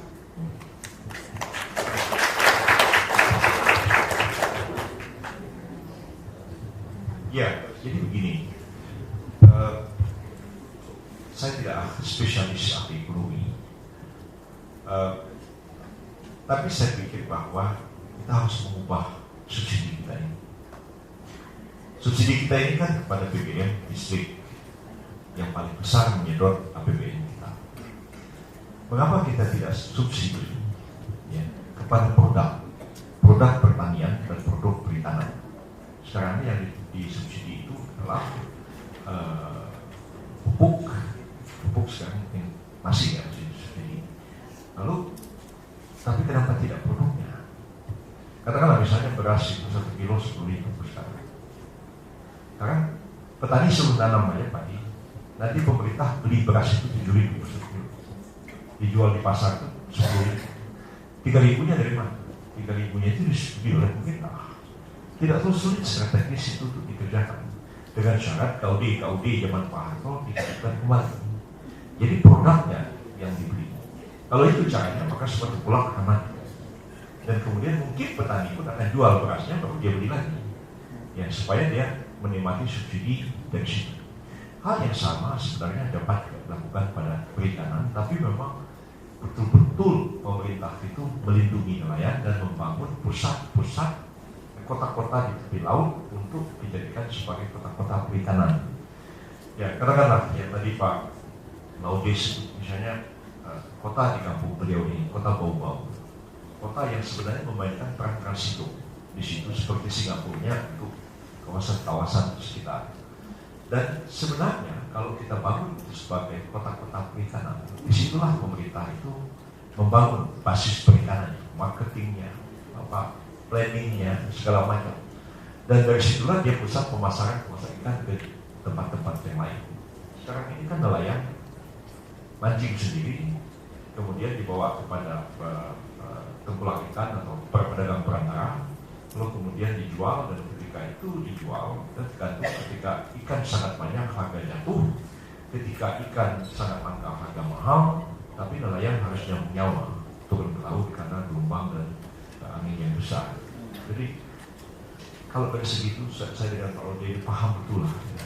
Kami masih kecil di pantai itu melihat nelayan-nelayan itu sampai 6 bulan musim barat atau musim selatan tidak bisa melaut, itu dijerat oleh tengkulak semua. Hidup sangat susah dan kelihatan pemerintah itu lepas tangan terhadap mereka ini. Nah, pribadi-pribadi seperti Pak Laude, saya mau berbuat sesuatu, tapi karena beliau tidak di pemerintah, ya beliau bisa benahi Wakatobi. Saya bisa benahi pantai-pantai yang ada di kampung saya di Pulau Belitung sana. Tapi apalah artinya kekuatan kami membenahi itu ya, tanpa ini merupakan satu kebijakan negara yang melakukan kebijakan itu sampai ke level bawah. Jadi memang sangat penting ini pada level policy pemerintah mempunyai keberpihakan pada siapa dia berpihak. Saya berpendapat keberpihakan negara itu ya kepada 3 kelompok sebenarnya. Pertama adalah petani, kedua nelayan, ketiga adalah buruh kecil. Tinggal ini kalau misalnya subsidi diberikan kepada petani dan memberi produk, maka petani itu cepat sejahtera, dan orang juga tidak perlu urbanisasi banyak-banyak ke kota. Mungkin orang pulang ke kampung, ayo kita bikin ladang aja, bikin sawah, karena pemerintah beli beras dengan harga yang mahal, dijual di pasar dengan harga yang murah. Sekarang itu kita tidak melakukan itu. Nah, mengenai simpanan digital, saya menganggap apa yang sebenarnya terjadi apa yang berkembang di publik itu dua hal yang sebenarnya berbeda. Jadi pada waktu itu saya ingat Pak Mahathir itu berunding dengan Pak Harto, dan kadang dengan semangat persahabatan antara kedua negara. Jadi status Pulau Sipadan negeri kita itu beda dengan Pulau Sebatik. Kalau Pulau Sebatik itu masuk Kabupaten Nunukan, separuh Pulau Sebatik itu masuk wilayah negara bagian Sabah, Malaysia, separuhnya masuk wilayah Indonesia. Itu pulau kecil kan, itu masuk Kabupaten Nunukan di Kalimantan Timur. Sekarang masuk Kalimantan Utara. Nah, tapi apa yang saya katakan, bahwa status Sipadan kita dari awal tidak jelas apakah masuk Indonesia, apakah masuk Malaysia. Lalu kemudian karena tidak jelas, kita dan Malaysia saling klaim. Kita bilang punya kita, Malaysia bilang punya dia. Nah, tapi dari awal tidak jelas. Setelah berunding 26 tahun, sama seperti akhirnya itu sebuah angkor, sebuah candi yang dipersengketakan antara Kamboja dengan Thailand, yang setahun yang lalu memicu hampir perang antara Thailand dan Kamboja karena status candi itu. Akhirnya candi itu diputuskan ICJ, mirip seperti ICJ memutuskan status Pulau Sipadan dan Likitan. Jadi untuk dibawa ke ICJ, Thailand dan Kamboja sepakat dulu. Kami sudah puluhan tahun berkelahi mengenai candi ini punya siapa. Sekarang kami tidak ribut, kami tidak menggugat. Kita dengan di ICJ, Indonesia tidak menggugat Malaysia, Malaysia tidak menggugat Indonesia. Both parties, ya, kedua belah pihak menyampaikan kepada ICJ, ini permasalahan kami, tolong Anda putuskan, ini pulau punya siapa. Apapun putusan Anda, kami dan Malaysia ini, kedua belah pihak ini, akan berjiwa besar menerima keputusan ICJ. Nah, jadi kalau kita kemudian belakangan marah-marah mengatakan, kita kehilangan 2 pulau, kurang aja. Kita tidak berjiwa besar sebagai bangsa. Kalau begitu kenapa kita bawa ke ICJ? Kita perang aja sama Malaysia, rebut 2 pulau. Nah, ini masalahnya, dan masyarakat sudah sangat misunderstanding mengenai soal ini. Jadi sesuatu yang sudah menjadi keyakinan publik, ingatan publik, ketika saya mengatakan lain, orang bilang, you shouldn't know. Tapi coba saudara buka dokumen-dokumen ICJ, sama seperti kasus mengenai candi yang akhirnya diputuskan oleh ICJ, candi itu milik Kamboja. Thailand kemudian dengan sukarela menarik pasukannya dari candi itu. Jadi sebenarnya itu damai. Nah, saya kadang-kadang ngolok-ngolok provinsi yang berkelahi mengenai pulau. Jadi kemarin antara Provinsi Riau Kepulauan dengan Provinsi Jambi. Nah, antara Kalimantan Selatan dengan Sulawesi Barat. Antara Bangka Belitung dengan Provinsi Riau berkelahi mengenai pulau. Punya siapa? Saya bilang mestinya dibawa ke MK, MK-nya kayak ICJ. jadi Provinsi Jambi sama Provinsi Riau Kepulauan mengatakan ini pulau berhala. Sudah lama berkelahi Jambi dengan ini. Punya siapa ini pulau? Nah, udahlah, dua-duanya serahkan pada MK, biar MK yang putuskan ini pulau punya siapa. Nanti apapun keputusan MK, Jambi sama ini akan legowo menerimanya. Tapi nggak mau. Karena takut kayak Sipadan Likitan itu dan ikatnya. Baik, terima kasih. Saya nyambung Sipadan Likitan ini karena saya sebetulnya ada campur di dalam, tapi tidak diketahui pemerintah pada saat itu. Sebetulnya ada sebuah dokumen dari Bulungan, tapi hilang. Menurut klaim Sultan Bulungan itu wilayah dia, itu nggak bisa lagi dipegang.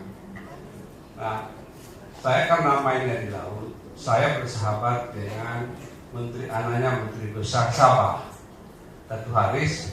Kemudian kita membangun resort di Pulau Sipadan Likitan yang selama ini selalu banyak didiami oleh orang Malaysia. Yang di sebelahnya banyak didiami oleh orang Buton, orang Wakatobi. Orang Wakatobi kerjanya ngebom, jadi karangnya rusak. Sementara di sana itu dijadikan resort. Nah, tanpa kami sadari, sebelah dari juri yang memutuskan di ICJ di Belanda itu pernah berenang di sana 8 orang. Dan cuma datang diving. Belakangan saya ketahui dari data-data yang ada, Kemudian itulah salah satu putusannya permanen. Itu salah satu klausulnya itu kan karena pulau itu di pihak Malaysia itu akan jauh lebih aman karena lingkungannya. Sebetulnya karena itu saja. Jadi yang menjadi pahlawan itu namanya itu Razak sebenarnya yang bergerak di belakang itu tanpa juga dia sadari. Saya juga merasa itu loh menghilang karena di bagian Indonesia banyak bom ikan itu. Karena bom ikan, kemudian datang kapal Taiwan, dibeli, dibawa ke sana, ikan-ikan kurapu yang hidup untuk makanan orang di Hong Kong, per kilonya $700. Gitu aja, simple begitu. Sebagai orang ekonom begitu kayaknya. Soal nelayan, nelayan ini begini. Kalau di dalam catatan yang saya punya, ada orang nelayan Indonesia itu kira-kira totalnya 60 juta orang, cukup besar. Dan umumnya berada di pesisir utara Pulau Jawa. Itu yang paling banyak ya. Nah, tipologi nelayan ini bukan nelayan ocean going namanya. Nelayan pantai yang kalau dia berlayar, Pulau Jawa sudah mulai nggak kelihatan, berhenti dia. Dan daerah itu ikan sudah mulai tidak banyak karena polusi dan karena overfishing. Sudah terlalu banyak. Jadi solusinya adalah kemudian nelayan-nelayan ini kalau misalnya ada ombak, ada yang gede, teknologinya yang dirubah. Jangan yang kecil, misalnya 3 mile itu cukup 5-10 GT. GT itu gross ton, 5 ton muatan. Tapi kalau kita kasih dengan 40 GT, maka bisa dia seminggu di laut dan bisa di laut yang lebih luas, sehingga jumlah tangkapannya besar. Dan ongkos yang ini kan orang ekonomi, jadi saya bisa hitung rupiah-rupiah karena saya sudah lakukan itu karena pernah saya punya kapal juga seperti ini. Nah, kalau yang nelayan di bawah itu ongkos makanannya kemudian bensinnya tidak utuh. Nah, perhitungan begini tidak terlalu diutamakan di dalam kebijaksanaan pemerintah kelautan sekarang ini. Mereka mau melihara yang kecil ini, mestinya mereka didorong kepada yang luas. Memang satu kapal 40 GT sekarang ini kira-kira 600 juta. Bisa 20 orang, tetapi sekali nangkap itu kapal yang 600 juta, 2,5 tahun bisa kembali. Itu kalau kita sedorkan, tidak percaya. Tahu kenapa percaya? Karena Menteri Kelautannya adalah orang darat, ya kan? Itu aja persoalan. Terima kasih. Baik, terima kasih. Jadi harus konsisten kalau memang maritim menjadikan andalan, ini entitas yang paling penting yang menjadi prioritas adalah nelayan barangkali. Ini mungkin PR juga, catatan PR untuk Prof. Yusril kalau kelak beliau yang terpilih menjadi presiden di 2014-2019. Baik, selanjutnya sebelah sini belum ada nih. Ya oke. Saya kasih kesempatan Bapak, silakan Bapak yang belakang dulu ya. Silakan Pak.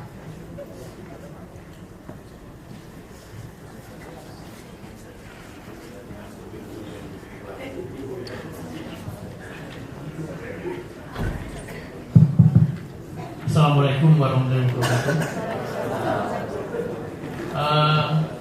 Dari paparan Profesor Yusril maupun Pak Ruben tadi,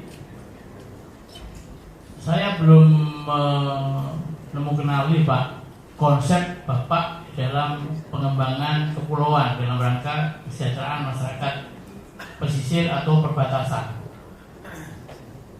Kita tahu bahwa saat ini sangat jomplang kalau Jawa. Saya itu orang Surabaya. Maaf, saya Hartono dari Politeknik Ken Prasetya di Bogor. Itu ada perbedaan yang nyorok gitu Pak. Dan di sini saya harapkan tadi Bapak sudah sampaikan,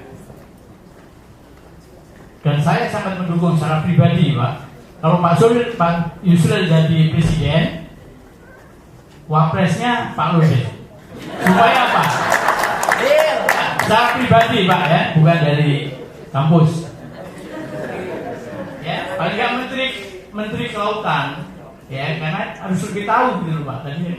Karena selama ini, maaf, 2 dekade kabinet ini memang tidak tune up antara ekonomi Indonesia dengan apa yang dilakukan oleh kabinet-kabinet ini. Maksudnya itu menteri-menterinya.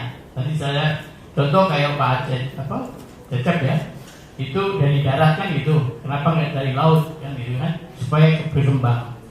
Nah, kalau kita cermati dari APBN Pak, ini mohon maaf Pak Yusuf dulu kan dari Pak Harto itu akhir dari dekadenya Pak Harto itu kita punya utang hanya 900 triliun.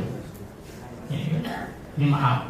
Begitu sampai sekarang dengan 12 tahun dekade transisi ini itu sudah hampir sekarang 2000 triliun Pak, sehingga peningkatan jumlah utang itu hampir 1000 triliun. Ini sangat fantastik dalam waktu hanya 12 tahun dibanding dengan 32 tahun samanya Pak Harto. Nah, daripada uang itu untuk pengembangan penumbuhan badan-badan di masing-masing departemen atau staf-staf khusus di DPR atau lain-lain, kenapa nggak dialihkan aja dipotong kompas kalau Bapak jadi presiden untuk kepulauan, untuk perbatasan, membangun perbatasan sehingga kita sama dengan negara Malaysia, sama dengan negara lain di perbatasan. Saya takut Pak, nanti dalam waktu 20 tahun mendatang kita kalau masih begini terus kita akan kalah dengan Timur Timur. Timur Timur sudah berani dengan uangnya dia uang rupiah dari Timur itu sekarang sudah $1 Amerika, jadi sama sejajar. Pada saat saya juga di birokrat Pak dulu di Departemen Pariwisata, mungkin saya juga baca bukunya Pak Lutfi yang diberikan ke Pak Yopape sama Pak Adike, saya pelajari sangat bagus. Tapi aplikasinya Pak, mohon maaf, mungkin Bapak belum di pemerintahan. Nah, saya sangat mendukung kalau secara pribadi Pak Susilo jadi presiden, Pak Lutfi jadi wakil presiden, sehingga pertumbuhan perbatasan antara Indonesia dengan negara lain itu seimbang. Kalau sekarang nggak seimbang. Bapak lihat nanti ke Kalimantan Barat, Kalimantan Timur itu beda sekali antara negara Malaysia dengan kita. Itu kita pulaunya banyaknya rumput. Ya, kebetulan saya juga pernah dinas 5 tahun ada di Kepulauan Riau, sehingga saya tahu betul. Nah, daripada APBN ya, itu membengkak hanya untuk membayar staf ahli, staf khusus lah, yang banyak kan sekarang staf khusus Pak, yang nggak jelas itu kan, nggak jelas hitungannya. Karena satu menteri kan sekarang staf khususnya ada 5-6, dulu kan hanya staf ahli ada, dan itu sudah struktural, jadi nggak ada masalah sebenarnya, ada dirjen, ada lain-lainnya yang mempunyai itu. Jadi itu tolong Pak. Jadi saya pribadi berdoa supaya Bapak Presiden dan wakil atau menteri kalau suksesnya daripada ekonomi Indonesia ke arah kepada kelautan. Terima kasih. Wassalamualaikum warahmatullahi wabarakatuh.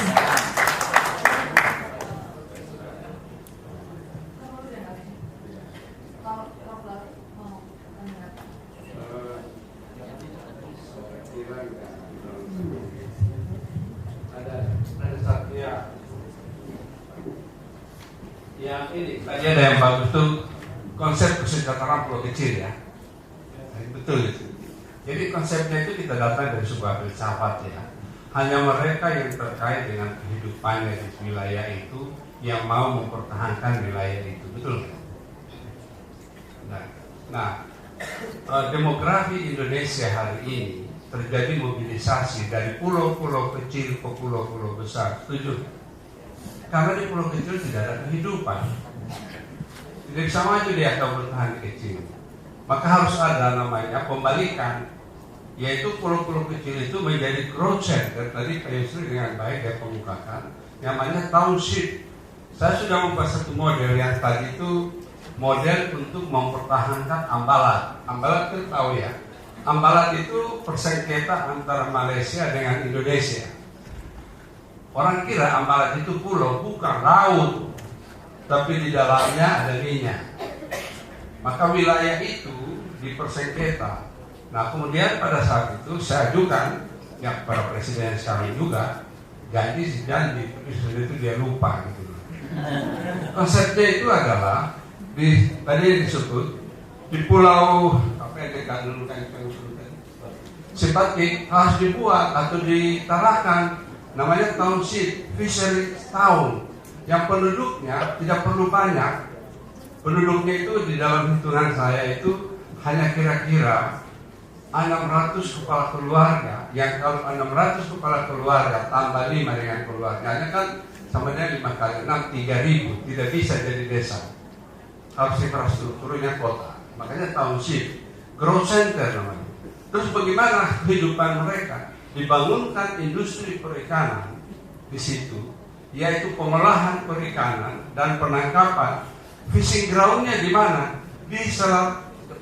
Di Laut Sulawesi antara Filipina, Manado, kemudian ikan itu dibawa ke situ.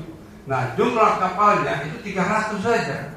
300 GT yang tadi itu yaitu yang 10 dan kemudian 40 dibiayai oleh pemerintah, dibangun perikanan, pengolahan ikan di situ dan itu bisa menghidupi.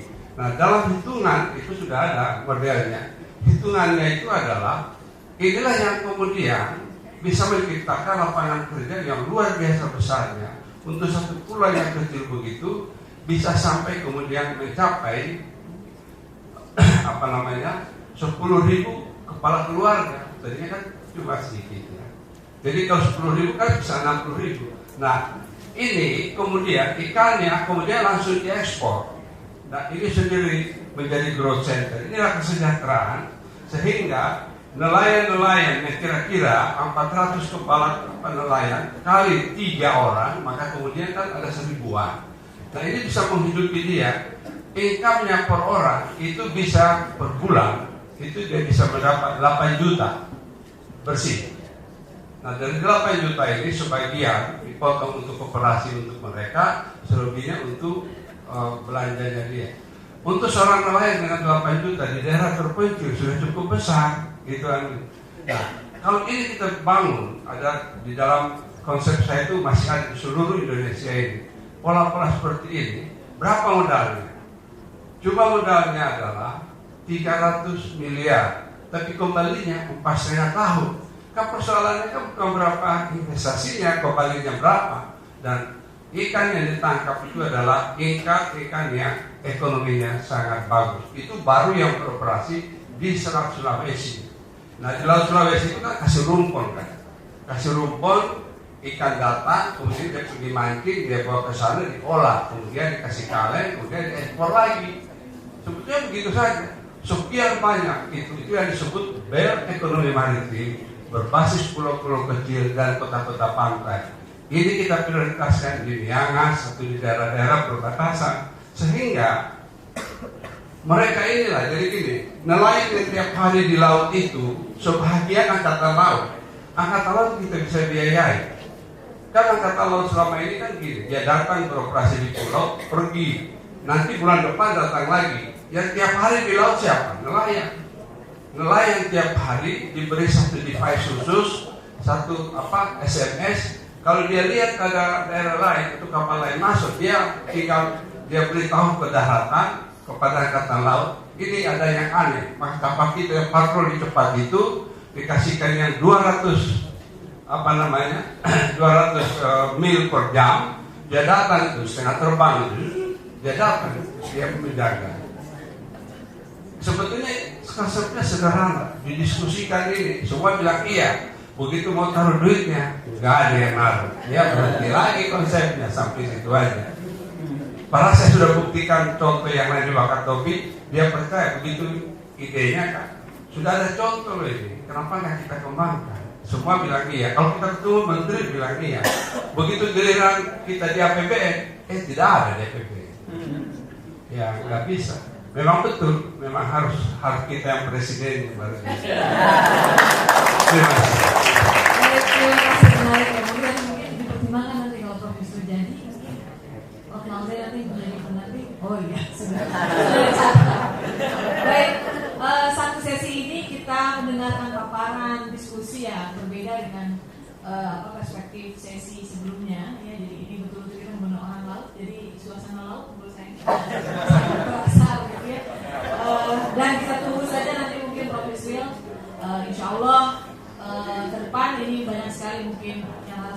sampaikan terkait dengan tadi orientasi kita bagaimana dengan mengubah yang tadi sifatnya pemerintah pada kita secara nyata adalah negara kepulauan. Belum secara maksimal kita manfaatkan untuk kesejahteraan bersama nanti. Kalau misalnya presidennya provinsi nanti yang terpilih, lagi saja Pak ya. Jadi bagaimana kemudian laut itu bisa bermanfaat untuk masyarakat Indonesia seluruhnya. Saya sudah dibisiki oleh panitia harus menyelesaikan sesi ini. Sekali lagi apresiasi yang sangat tinggi kami ucapkan kepada provinsi sukses perjuangannya nanti di 2014, dan juga untuk Prof. Laude terima kasih atas bahasannya yang menarik juga. Mudah-mudahan nanti kalau jadi nanti terdengar Prof. Laude nanti posisinya di mana, wakil atau nanti kelautan. Tinggal kita nantikan saja. Baik, sekali lagi terima kasih kepada para hadirin yang dengan setia hadir dan memberikan pertanyaan-pertanyaan menarik yang bermanfaat nanti untuk calon presiden kita di 2014-2019. Semoga pertemuan kita bermanfaat untuk kita semuanya. Saya akhiri dengan ucapan alhamdulillah. Assalamualaikum warahmatullahi wabarakatuh.